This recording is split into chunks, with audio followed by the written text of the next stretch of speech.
नमस्कार मंडळी, आज आपण अगदी खुसखुशीत गणपतीच्या आवडीचा पदार्थ बनवणार आहोत।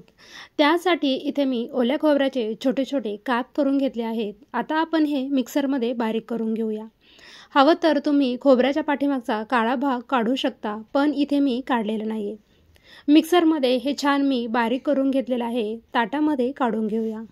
चमचाभर खसखस घेतली आहे। आता याला मिनिटभर भाजून घ्यायचे आहे। खसखस भाजली। आता यामध्ये 1 वाटी खोबऱ्याचा कीस घातला। थोडंसं परतून घ्यायचं म्हणजे खसखस जळत नाही।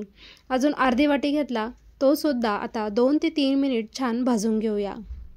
चमचाभर तूप घालायचं म्हणजे सारणाला अगदी छान अशी चव येते।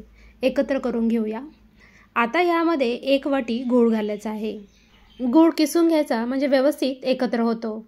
हे कमी गोडाचा पदार्थ आहे, त्यामुळे 1 वाटी घेतला आहे। तुम्ही गोडाचं प्रमाण तुमच्या आवडीनुसार कमी जास्त करू शकता। आपण यामध्ये गूळ घातला आहे, त्यामुळे जायफळ हे घातलंच पाहिजे। जायफळ थोडंसं किसून घ्यायचं। विलायची पावडर सुद्धा यामध्ये घातली आहे। आता हे सर्व एकत्र करून घेऊया।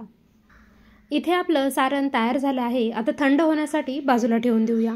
तोपर्यंत पुढची तयारी करूया। इथे मी 1 वाटी गव्हाचं पीठ घेतलं आहे। हवं तर तुम्ही मैदा घेतला तरी सुद्धा चालेल। 2 चमचे रवा, 2 चमचे बेसन पीठ घ्यायचं आणि थोडंसं मीठ घालायचं। हे सर्व अगोदर आपण एकत्र करून घेऊया। इथे मी 2 चमचे तूप कोमट करून घेतलं आहे, ते याच्यावर घालायचं। आता हे जे तूप आहे ते सर्व पिठाला व्यवस्थित चोळून घ्यायचं आहे।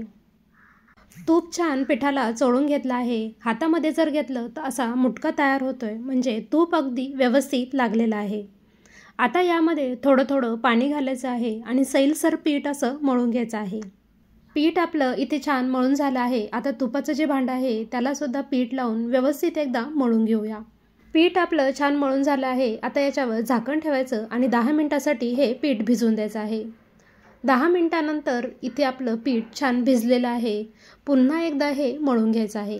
पीठ छान मळून झालं आहे। आता याचे छोटे छोटे गोळे तयार करून घेऊया। छोटीशी पुरी लाटून घ्यायची आहे। पुरी इथे लाटून झाल्यानंतर आता आपलं जे सारण आहे ते सुद्धा थंड झालेलं आहे। या पुरीमध्ये भरूया। आता याच्या अगदी सहज कुणालाही जमतील अशा पाकळ्या तयार करून घेऊया। पाकळ्या तयार करताना अशा एकावर एक घ्यायच्या आहे। पाकळ्या तयार करताना एकाच दिशेने सर्व पाकळ्या करून घ्यायच्या आहेत, दुसऱ्या दिशेने करायच्या नाही आहेत। अशा पाकळ्या या पद्धतीने जर तुम्ही तयार केल्या ना, तर मोदकसुद्धा दिसायला अगदी सुंदर दिसतो। छान याची पुरचुंडी तयार झालेली आहे। आता हातामध्ये घेऊन गोल गोल फिरवायचा म्हणजे छान अशा याला कळ्या पडतात। वरचं एक्स्ट्राचं जे पीठ आहे ते काढून टाकायचं। इथे आपला सुंदर असा मोदक तयार आहे। याच पद्धतीने अजून एक मोदक आपण करून घेऊया। पहा, अशी एकावर एक घडी ठेवायची म्हणजे आपोआप त्याच्या कळ्या पडल्या जातात। छान अशी याची पुरचुंडी तयार करून घ्यायची, नंतर हातामध्ये घ्यायचा आणि गोल गोल फिरवायचं। छान अशा याला पाकळ्या तयार होतात। इथे मी काही मोदक तयार करून घेतले आहेत। आता तेल सुद्धा आपलं मध्यम तापलेलं आहे। एक एक करून मोदक यामध्ये घालायचं आहे।